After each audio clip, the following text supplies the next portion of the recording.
Power Hour LSU. Boom! All night long. Yes.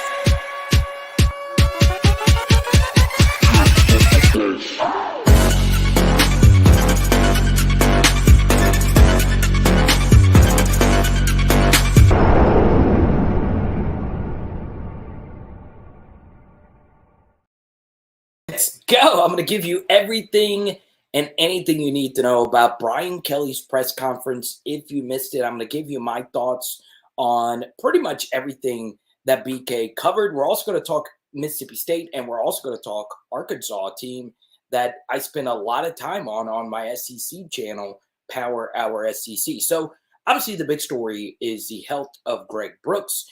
We did not get any more specific details other than he is out for Arkansas, and I hate that for him because Arkansas is his former team. So, on Saturday, he would have been going up against, some of his former teammates, and I hate that for him. I really do, and I also just hate the situation for him. Brian Kelly did confirm that it is something that does have to do with Greg Brooks, like we shared with you last night on the live stream. So if this just happens to be your first time checking us out, once again, iTunes, Spotify, all that good stuff.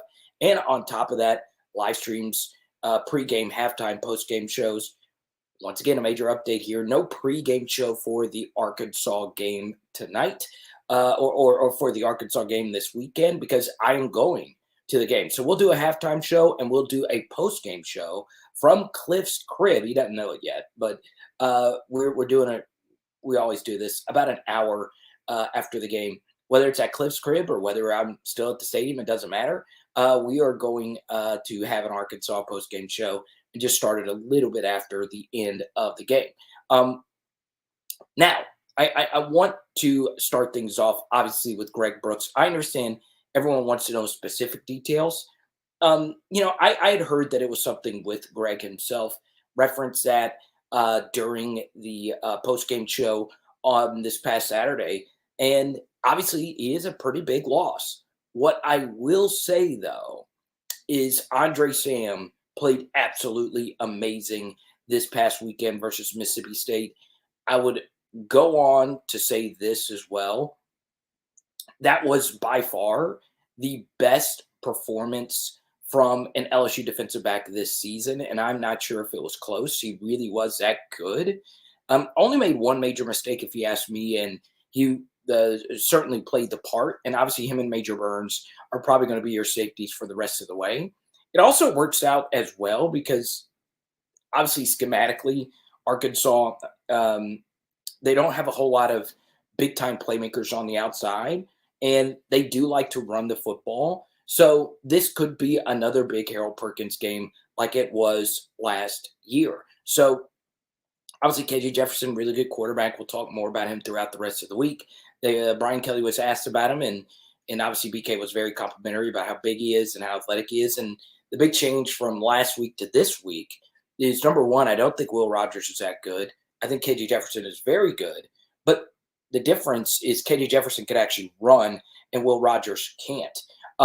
So obviously, really excited about that. Now, does the microphone sound messed up? Yeah. I'm sorry about that. I think I'm talking directly into it. I've been having some issues with my streaming software as of late. Maybe that fixes it. Let me know if that sounds better. There you go. Thank you, Brian. I have a few still for sale. Hit me up, powerhourlsu.com.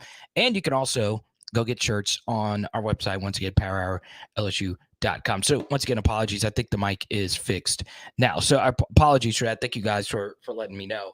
The next thing I will say about this game in particular, Mason Taylor being out does interest me, okay? He is probable going into this game. And I do feel that sometimes when we watch an offense perform at an extremely high level, we tend to think everybody is playing at an extremely high level. Whereas offensively, you can be lifted if you have elite quarterback play.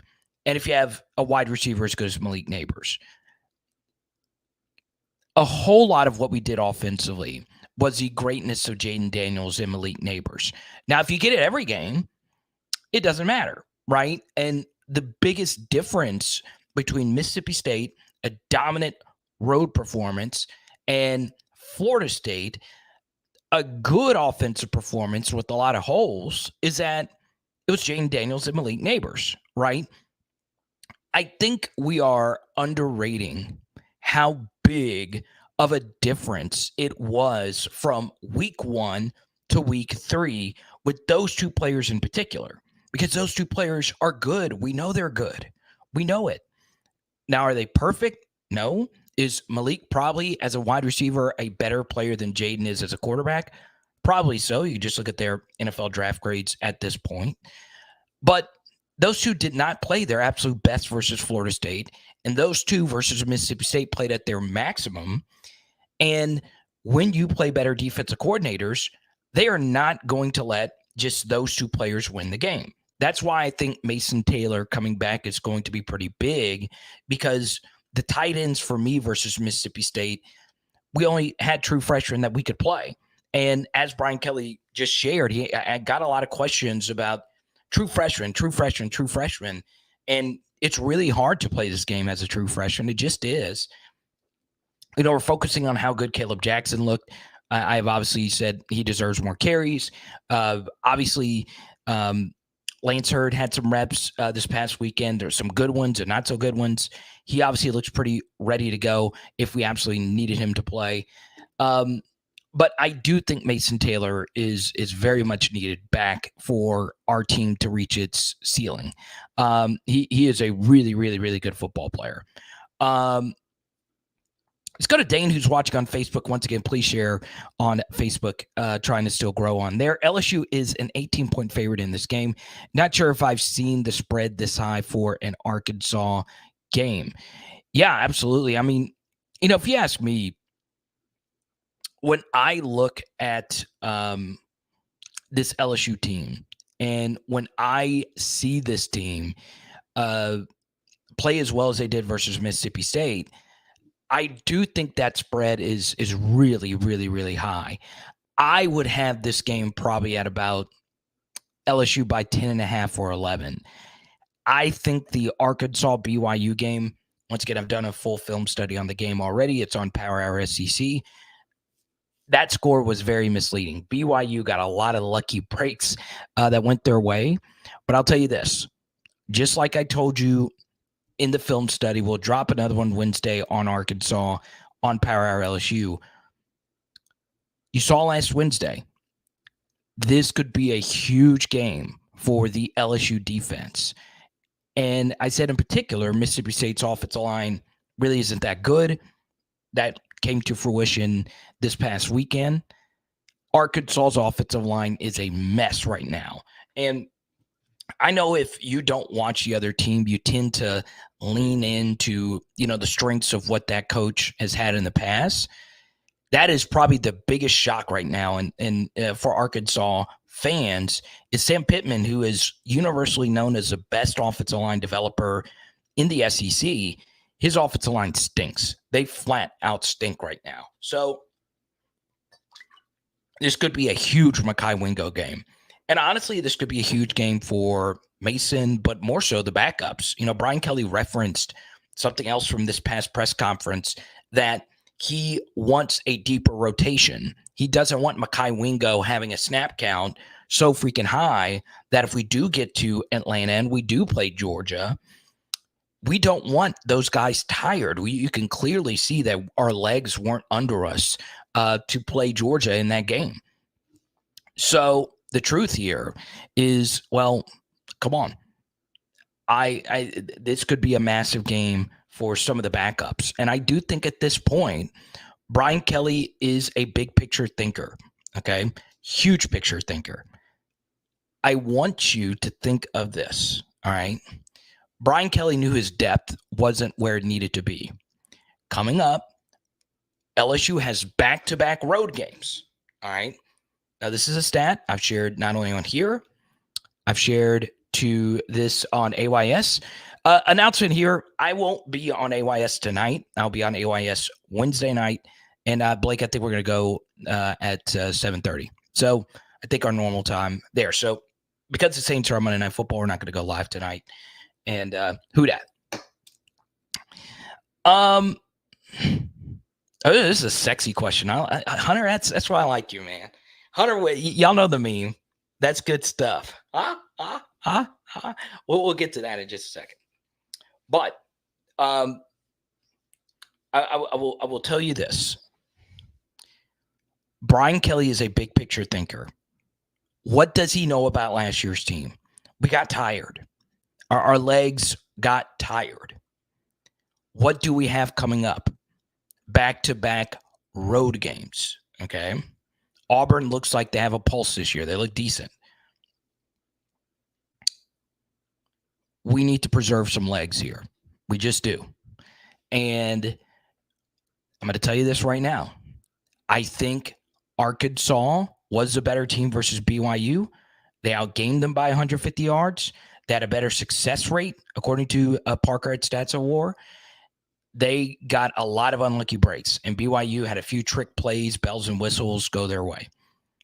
Still, this Arkansas team is mid. They are very mid. They have a really good quarterback, but their best receivers are transfers from Texas A&M Commerce, not Texas A&M, Texas A&M Commerce and Hillsdale. Okay? Hillsdale sounds like a show starred by Taylor Lautner and Lindsay Lohan in the mid-2000s on the CW, right? That does not sound like a college. That's where their best receivers are from, and they're not explosive. They're good receivers. They're not explosive. So there's a lot of weaknesses that Mississippi State had that LSU could pounce on versus Arkansas. Defensively, they're a lot more aggressive, and I'll tell you this, they have played mostly pocket quarterbacks up to this point, okay? Huge advantage for LSU. When you've played mostly pocket quarterbacks and then you get Jaden Daniels, the best dual threat from the rushing side of things, quarterback in the country, it's trouble. So I think there are some matchups here for LSU that look pretty good. Now, we got all week to talk about Arkansas. We really do. A few other things from this press conference that stood out to me. Okay. What's up, Bilbo? Good to see you. Adam, good to see you. I want to get to Hunter Super Chat. I love this, man. Contrast is an absolutely beautiful thing. Maybe so. So Arkansas, when Brad Davis went to LSU, that was a big deal. Okay, just to give you a little background there. Sam Pittman is Brad Davis's mentor. Okay, they're close. That's how Brad kind of got his start. And Brad left, and Pittman decided to hire somebody by the name of Cody Kennedy, a younger guy. And Cody did a really good job coaching up that unit last year with Sam. The issue is they kind of fell in love with the guys that they had, and I'm going to be real. They don't have good upside. They have a really good center in Bo Limmer. He has struggled. And I will also tell you this, Hunter. They looked out of shape. They really did. They were tired. They were tripping over themselves in the third quarter. Okay. Now, why could that be the case? Well, Arkansas really struggled with Kent State the week before. They could not move Kent State. They just could not move them. Kent State is terrible. So they struggled on the offensive line that week, and then they struggled this past week versus BYU. The unit is ass. It is ass right now. So, yeah, I think Brad has done a really good job with this group. I think Brad has done an overall really good job with this offensive line. The first thing I would say is Brad has done a great job getting Miles Frazier better prepared to play. Miles has answered the bell. He has played better. Still a lot of holes. He is still, a flawed player. But then again, his play, from my vantage point, once again, offensive line is a really tough play to develop because it is very, play-by-play based. Still, Miles has played better. And at this point, I would say LSU's offensive line with Lance Hurd and Emory Jones compared to Emory Jones and Miles Frazier. Emory Jones and Miles Frazier has played better in these last couple of weeks, in my mind. Now, that doesn't mean that is our best lineup. I'm an upside guy. The upside is there with Lance Hurd and Emory Jones. It's clear. It's clear. Now, next point about that, Hunter, is there was a massive mistake made by Charles Turner. That was something else that was just confirmed in the Brian Kelly press conference. We brought it up on the film study, and I know Will got destroyed for the false start penalty, but Miles Frazier was also had a false start penalty. So just to let you guys know, if you see two players commit a false start penalty on the opposite sides of the offensive line, so if it's a right guard and a left tackle, the likelihood that both of them are jumping the gun and making a mistake is small. So that's an indicator for you that more than likely it's on the center or the quarterback. And it was on, as we theorized in the film study, it was on Charles Turner. That was a gigantic error. And that can be fixed with two things. Number one, just snapping the daggum football on time. And number two, going under center and running a quarterback sneak. Now, Brian Kelly said, hey, Jaden's a dual threat quarterback with, the zone read game and all that stuff.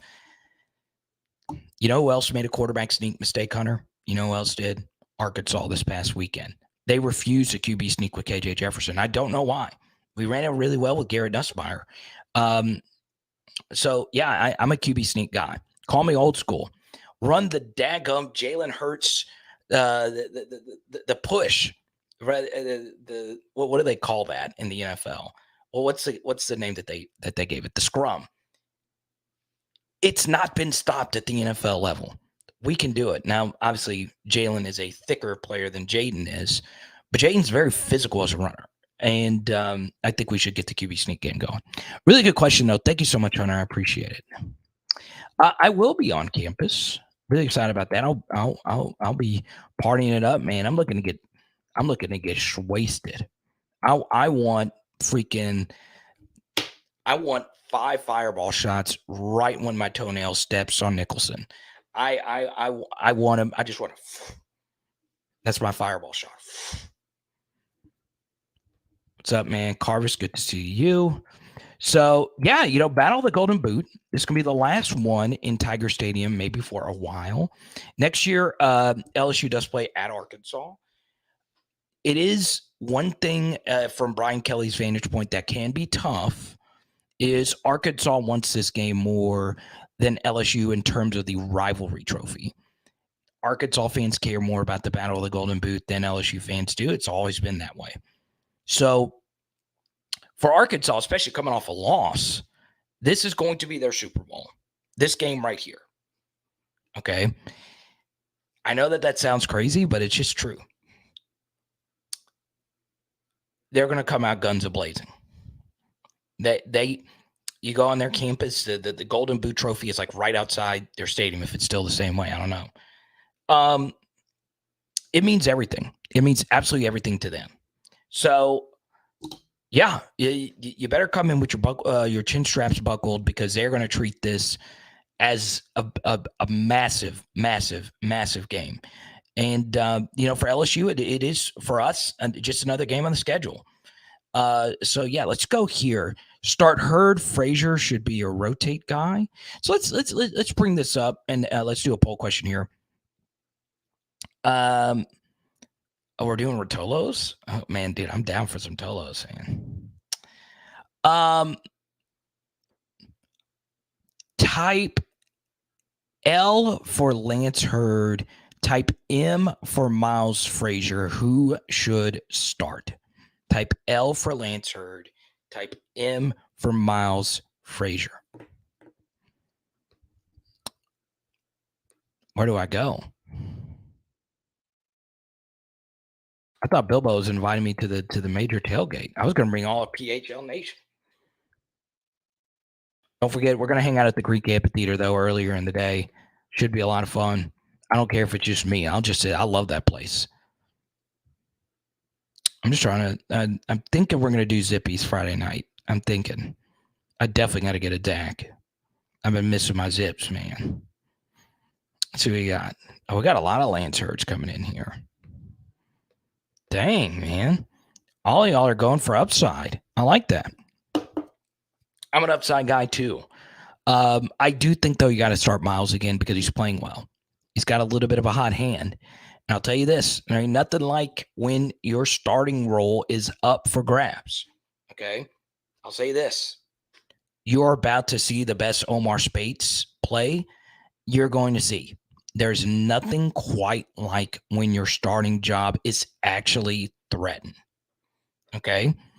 Remember, when Omar Speights came to LSU, he was given Uno, the single-digit number. You guys know how big of a deal that is. And he was given essentially the starter's role. Now we see Whit Weeks. Whit Weeks. Sheesh. Whit Weeks looks pretty good, doesn't he?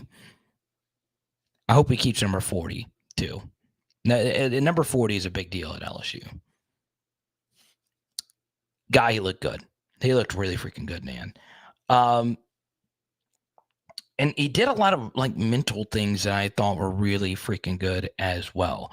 He had a huge pressure up the middle on an A-gap blitz, and he did a pretty good job of disguising it overall. Now, let's see. We're gonna go. I don't mind going live till freaking 5 p.m. today. I don't give a rip. I'm in a good mood right now. Now, one thing we haven't talked a whole lot about. LSU. Blue Mist, thank you. I think I know who you are, Blue Mist. I am not so sure. But thanks for a super chat. You get to pick the next topic. Go right on ahead.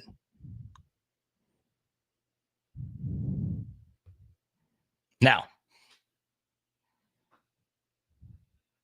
one thing I do want to mention briefly.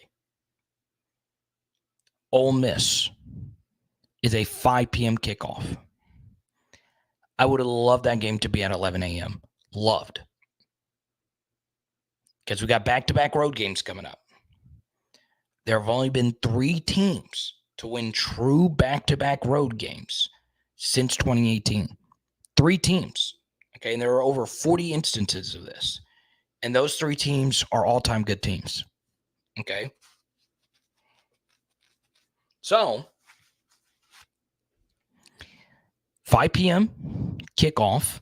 That means we're going to be getting back relatively late that Saturday, and then we got to go back on the road to Columbia. Columbia is kind of weird to get to, and we got an 11 a.m. kick. And obviously, we're talking mostly Arkansas and Mississippi State right now, but we can now confirm this, okay?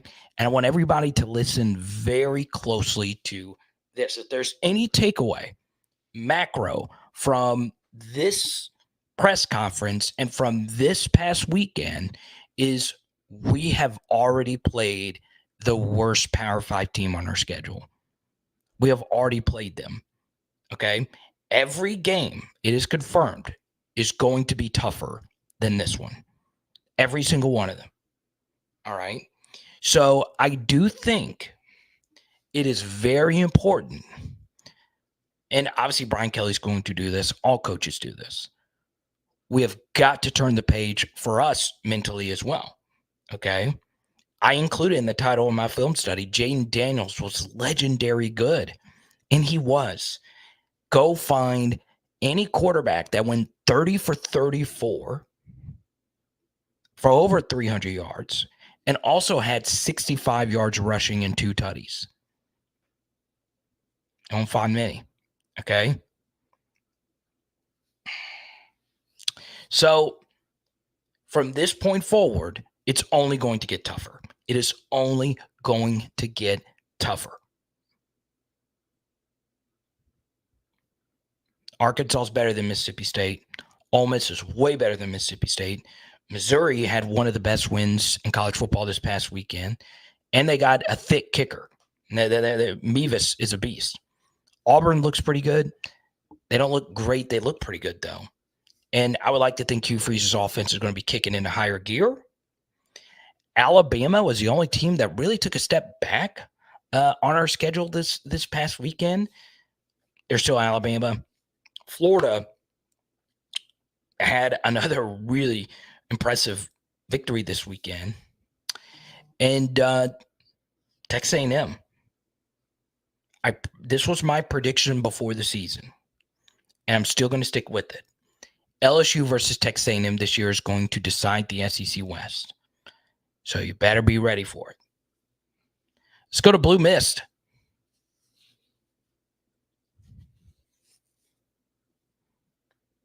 Wanted to get your opinion on the running back room. It's all good, Blue Mist. Good to have you back. I think I know specifically who you are. Not so sure. But it's good to see you.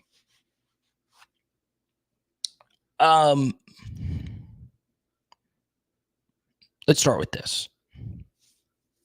I think there is a hierarchy in the LSU running back room. Obviously, John Emery is still going to be a part of it. One thing that would be very interesting to know, I haven't really seen him dressed out, but Trey Bradford is, I think just kind of out of it. Armani Goodwin is obviously still banged up. Is he going to get healthy? Is he going to get back? I don't know.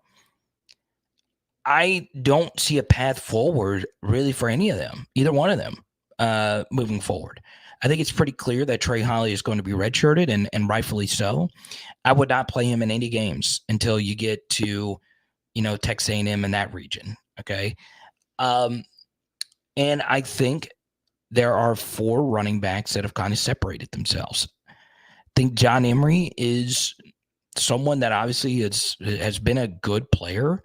I know we like to bring up the upside. He's a 5-star recruit. Up to this point, while he did make some absolutely massive plays for LSU in the middle of the season versus Auburn and Alabama, I think the other 4 guys are kind of in their own little stratosphere here. And the number 4 guy for me right now is Noah Cain. Okay. Really good, reliable, short yardage runner, really good success rate, not really an explosive home run hitting back. Did have that long run against New Mexico last season. That was really impressive. But still, it was New Mexico. He is a very good player, but I think he's a number 4 back. I think the other 3 are your guys, okay? Josh Williams and Logan Diggs are the 1-2, okay? And Caleb Jackson is the number 3. Now, the issue is, as Brian Kelly referenced, Caleb Jackson is in a good spot right now. It was good to get him in a low-pressure situation to just unleash him. But when it comes to pass protection, we really haven't seen him yet. And keep in mind, especially now that we are playing a passing game, and college football is such a passing game, your pass protection is so vitally important to the success of your team. All right? So if Brian Kelly doesn't feel comfortable with him in pass protection, and Logan Diggs and Josh Williams are not only good pass protectors, they're also good receiving the football out of the backfield, you got to be careful. You got to be careful. Now, I think Caleb Jackson could catch a football out of the backfield. It's just one of those things where if you want to get Caleb touches, I think he deserves touches. Now, how does that work? I don't know. That's a question for Brian Kelly. But I think at this point, when you see a guy who has that type of ability And Blue Miss, it would be one thing if this run was just this run. Because the truth is, Blue Mist, in garbage time, and by garbage time, I mean when it's a blowout, anybody can have a big run. Anybody. Honestly, anybody. Because the defense is tired. When you're blowing another team out, they likely don't have their backups in, but they're tired. And we've seen a lot of LSU running backs get deep runs when the game is kind of, out of reach. The issue, though, Blue Miss, with that is Caleb Jackson has had breathtaking runs in practice. Like, not just good runs, great runs. Okay? So I get it. I get LSU coaches wanting to be like, hey, let's just slow it down just a little bit. But he's a dog. He's a bona fide Rottweiler carrying the football. He is a menace. He's got high upside, and it is so evidently clear that he is great. And you look just at his raw athleticism numbers coming out of high school, we're freakishly good. Anytime you run north of 21 miles per hour at over 205, you are special. That just doesn't just grow on trees, okay? He is the perfect running back build. And I know I said that a few times in the offseason. Perfect. Put him in a lab, that's what you want a running back to look like. He's got the juice, man. He's got the juice. And something else that makes him very freaking interesting is he's not played a lot of football, as Brian Kelly referenced. He's not. And that's a good and bad thing. Number one, obviously, it's a bad thing and you don't really have a lot of reps, okay? It's a good thing because we have seen plenty of advanced studies, and we haven't seen it so much at the high school, college level, but you could theorize that the lack of carries means that there is untapped potential. He's, number one, still learning the position, and number two, he doesn't have as much tread worn off the tires. Feed Caleb. Feed him. But at this point, Josh and Logan need to be your primary backs. Noah Kane needs to be the number 3, and Caleb needs to be mixed in there in some capacity. Okay?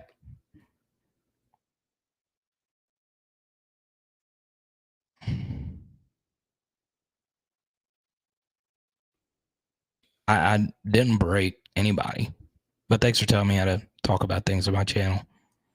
Let's see. Marcus, did I see the Bama safety get trucked? That was a thing of absolute beauty.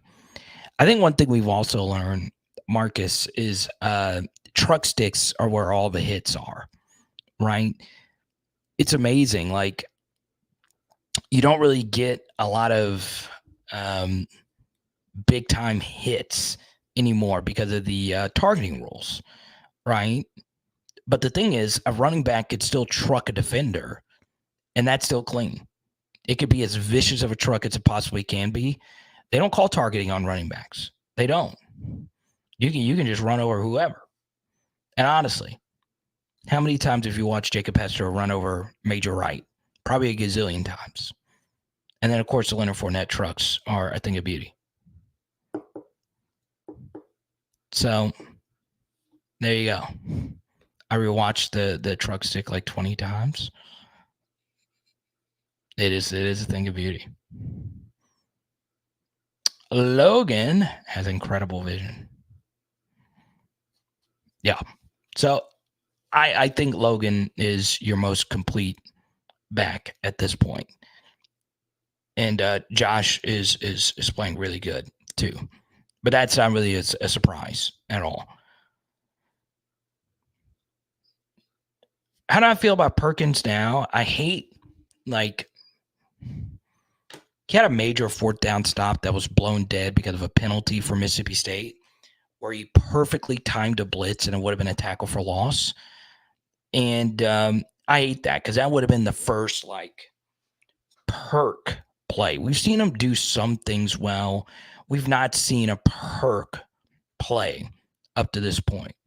But it's coming. Yeah, he's playing better. He's playing better football right now. And yeah, anytime. Let's go. That's true, Dante.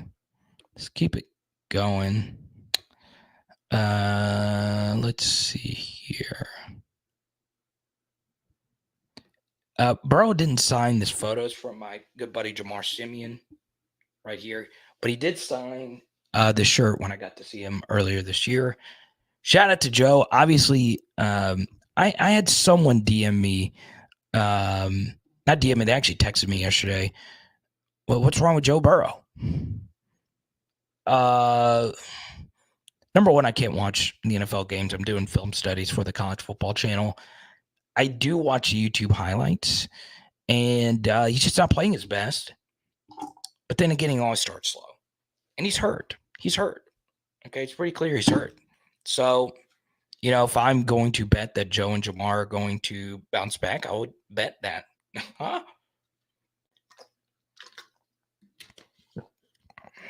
I also want to bring up that Lamar Jackson is just really freaking good too. Okay. Lamar is just so freaking good. I'm still a little shocked that there are so many bad teams in the NFL that didn't say, you know what? Maybe we should just take a chance on Lamar. And I understand the health and everything was holding people back. But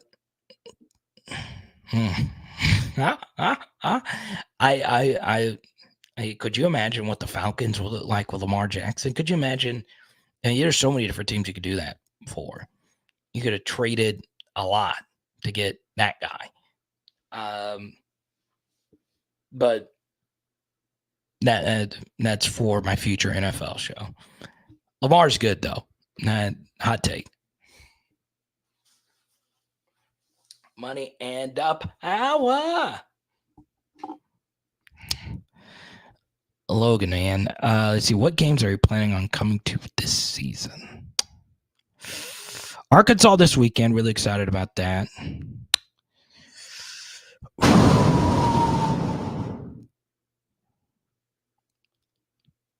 And Auburn. I'm probably going to Auburn later this year. Pretty excited about that one too. Haven't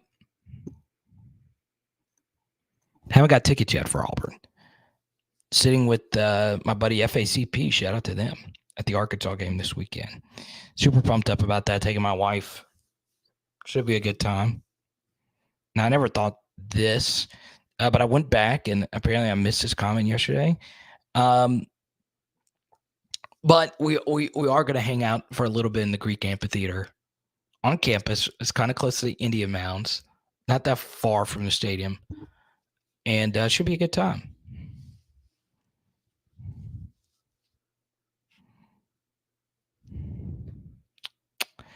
Where am I sitting? I have to go check. I know we're sitting. I don't know the exact section. I don't really know the sections that well. We are sitting near the Arkansas band. And I think we're sitting kind of like on top of the Arkansas entrance. So, yeah, really pumped up for that.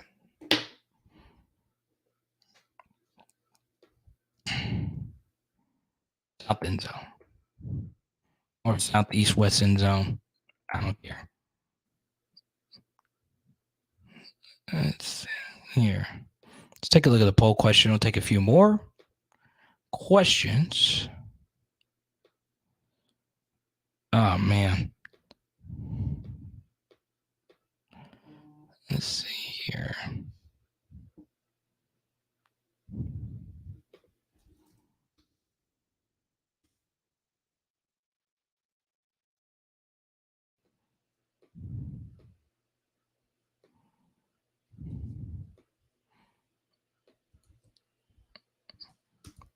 Where are you sitting, Pressure?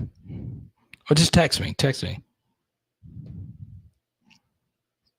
Can't believe I had my stupid microphone off to start the thing. I'm such a freaking rookie. Yeah. I've only been doing it for like 4 years now. Still can't get the audio right. So, yeah, here's what we're going to do. Next 5 to 10 minutes, I'm going to answer as many questions as we possibly can. That's on pretty much everything, Brian Kelly.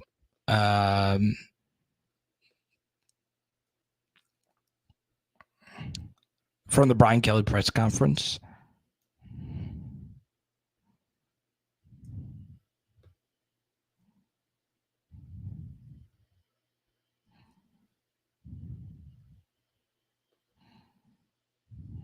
Okay. Let's take a look at what Sam Pittman had to say. He pretty much all coaches do like a Monday kind of press conference. Arkansas head coach Sam Pittman opens with a prayer for Greg Brooks, offering prayers for Greg Brooks. Arkansas 14 penalties. Okay.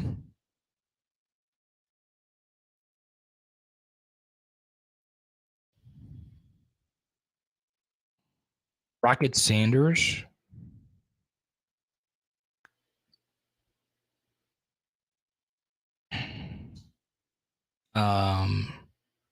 Will be out there at practice today. Now, this next question with KJ is going to be very interesting. And I'll tell you this.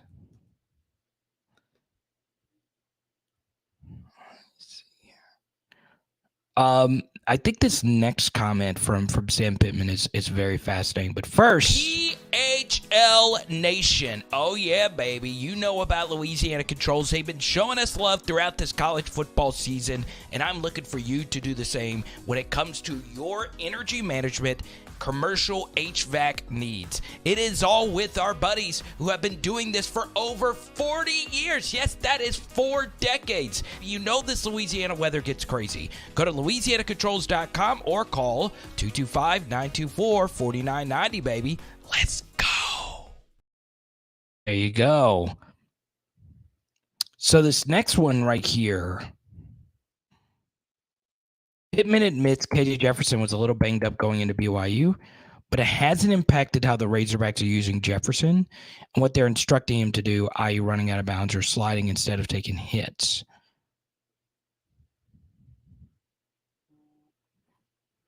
Very interesting.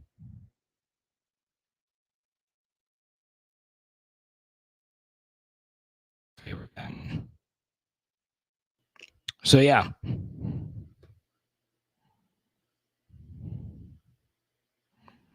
Now I've fully got her to be an LSU fan.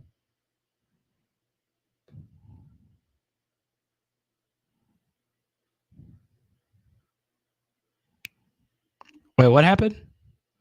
Okay, everyone, I'm going to move my lips for a few minutes until I decide to read the chat. What I do?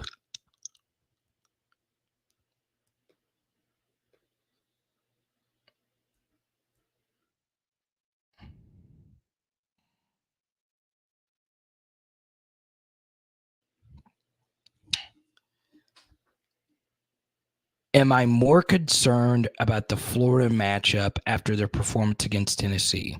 We played them the week after Bama. Not really. I expected Florida to roll them. That was my SEC pick in the Discord, and it actually did pretty well. I had Colorado covering the spread versus or Colorado State covering the spread this past weekend. I was wrong about the over on Penn State, Illinois. I was wrong about the over on no, I was right about the over LSU, Mississippi State.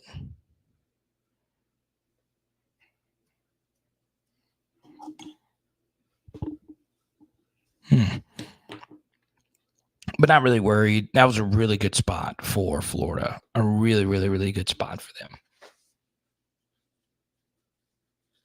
And Tennessee struck first. Nick Saban goes with Jalen Milroe to start.